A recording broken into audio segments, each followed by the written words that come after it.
না, অনেক অনেক কষ্টতেই হাসাছে। বিয়ে শাদী হয়েছিল। আমার একটা ছেলে আছে, সেই ছেলের মাদ্রাসায় লেখাপড়া করতে দেবো। আমি মিথ্যা কথা কারোর কাছে বলবো না। আমার একটা ছেলে আছে, ওই ছেলেটি মাদ্রাসায় লেখাপড়া করতেছে। আমার প্রচুর সমস্যা কষ্ট দেখেই আমি বারবার মিডিয়া আসি।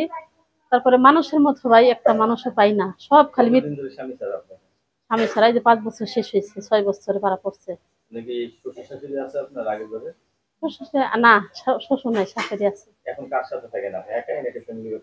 না, আমি একাই থাকি। হ্যাঁ, ঢাকা কাজ করি।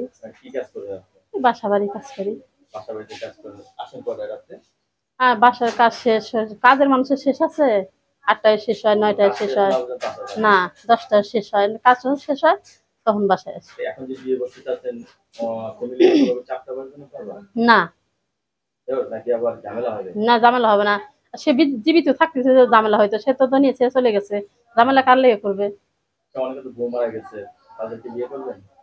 তারা যদি সেরকম হয় আসতে পারে, একটা মন এক বানায় আসতে পারে। আর যদি মনে মনে মেলা কুটি পুটি বানায় নিয়ে আসে, তাহলে ভাই হেরা আমার ভিডিওটা দেখেও না, হেরা আমার বারবার ডিস্টার্বনি করে না।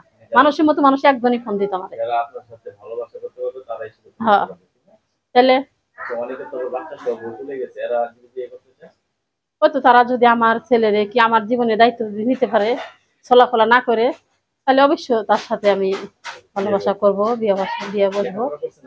করছিলাম ক্লাস 5 করি। হ্যাঁ, আরবি ভাই কোন পড়া জানি।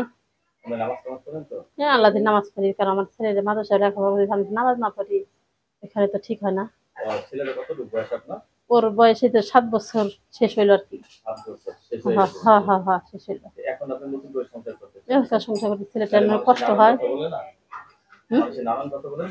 নানান কথা বলে দেখে এই যায় একটা গার্জিয়ান মাথার পার থাকতো।